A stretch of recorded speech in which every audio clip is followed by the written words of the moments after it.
నైరుతి బంగాళాఖాతంలో అల్పపీడనం బలపడింది. రానున్న 24 గంటల్లో ఇది వాయువ్య దిశగా ఉత్తర తమిళనాడు, దక్షిణ ఆంధ్రప్రదేశ్ తీరం వైపు వెళ్లే అవకాశం ఉంది. దీని ప్రభావంతో రాబోయే 3 రోజుల పాటు ఉత్తర కోస్తాంధ్ర, దక్షిణ కోస్తాంధ్ర జిల్లాలో భారీ వర్షాలు కురిసే అవకాశం ఉందని వాతావరణ శాఖ హెచ్చరిస్తోంది.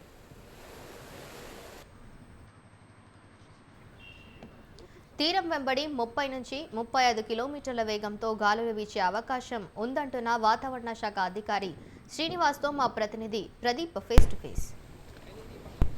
బలపడిన అల్పపీడనం ఈ యొక్క రానున్న 24 గంటల్లో ఎటువంటి ఎఫెక్ట్ ఉండబోతుంది, ఏ యొక్క జిల్లాలకి ఎఫెక్ట్ ఉండబోతుంది అనే విషయం అడిగి తెలుసుకున్న ప్రయత్నం ఈరోజు మనం చేద్దాం. మనతో పాటు వాతావరణ శాఖ అధికారి శ్రీనివాస్ మనతో పాటు ఉన్నారు. మరిన్ని విషయాలు అడిగి తెలుసుకుందాం. సో చెప్పండి సార్, ఈ యొక్క రానున్న 24 గంటల్లో బంగాళాఖాతంలో బలపడిన అల్పపీడనం ఎట్లా ఉండబోతుంది, ఈ యొక్క విధంగా కూడా మీరు చెప్పబోతున్నారు? ఈరోజు ఈ అల్పపీడనం మరింతగా బలపడి తీవ్ర అల్పపీడనంగా మారింది. ప్రస్తుతం నైరుతి బంగాళాఖాతంలో ఉంది.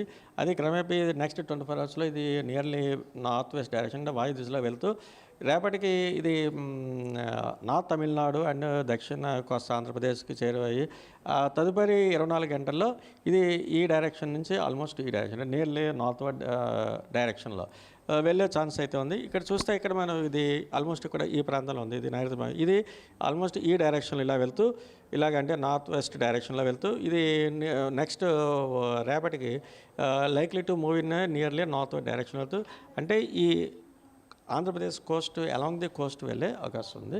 ఈ నేపథ్యంలో ఇటు దక్షిణ కోస్తాతో పాటు ఉత్తరాంధ్రలో కూడా నెక్స్ట్ కమింగ్ 3 డేస్ వరకు కూడా దీని యాక్టివిటీ ఎక్కువగా ఉత్తరాంధ్ర మీద ఎక్కువ కనిపించే అవకాశం ఉంది.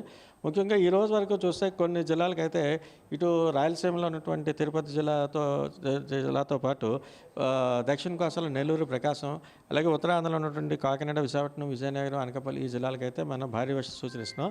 రేపటికైతే ఉత్తరాంధ్రలో ఉన్నటువంటి విజయనగరం, విశాఖపట్నం, అనకాపల్లి, కాకినాడ జిల్లాలకి భారీ నుంచి భారీ వర్షపాతం కూడా ఇస్తుంది. సార్, ప్రజెంట్ అయితే రైతులు ఎంతో పంటను పండించే సమయం ఇది.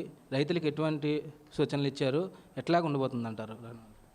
ఇప్పుడైతే మనకి ఆల్మోస్ట్ ఇటు నెల్లూరు నుంచి శ్రీకాకుళం వరకు కూడా ఆల్మోస్ట్ చాలా ప్రాంతాల్లో ఒక మోస్తరు వర్షాలు వచ్చే ఛాన్సెస్ అయితే ఉంది. దానికి తగ్గట్టుగా మనకి ఇప్పుడు end of the kharif season కూడా వస్తుంది. ఇప్పుడు చేత దానికి తగినట్టుగా హార్వెస్టింగ్కి వెళ్ళటమా పోస్ట్పోన్ చేసుకోవటమా అనేది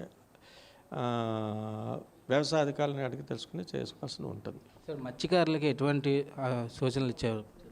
మత్స్యకారుల వరకు చూస్తే ఇటు దక్షిణ కోస్తాలో అయితే తీవ్ర గాలుల ప్రభావం చేత మనం వాళ్ళందరినీ కూడా వేటకు వెళ్ళొద్దని చెప్తున్నాం. ఇంకా ఫర్దర్గా రేపటి నుంచి ఇటు దక్షిణ కోస్తా ఉత్తరాంధ్రలో ఉన్నట్టు మత్స్యకారులు కూడా వేటకు వెళ్ళొద్దని చెప్తున్నాం. ఇది ప్రజెంట్ వాతావరణ శాఖ అధికారి శ్రీనివాస్ చెప్పడం జరుగుతుంది. రానున్న 3 రోజులతో పాటు కూడా భారీ వర్షాలు ఉండబోతున్నాయి. మత్స్యకారులకి అయితే ముందే ఎటువంటి వ్యక్తులు కూడా వేటకు వెళ్ళొద్దు అంటూ కూడా చెప్పడం అయితే జరుగుతుందంటూ కూడా శ్రీనివాస్ చెప్పడం జరుగుతుంది. నైరుతి బంగాళాఖాతంలో అల్పపీడనం బలపడే నేపథ్యంలో కూడా రానున్న 3 రోజులు భారీ నుంచి అతి భారీ వర్షాలు పడబోతున్నాయంటూ కూడా వాతావరణ శాఖ అధికారి శ్రీనివాస్ చెప్పే పరిస్థితి కనబడుతుంది. కెమెరామ్యాన్ సమూర్త ప్రదీప్, విశాఖ నుంచి స్వతంత్ర.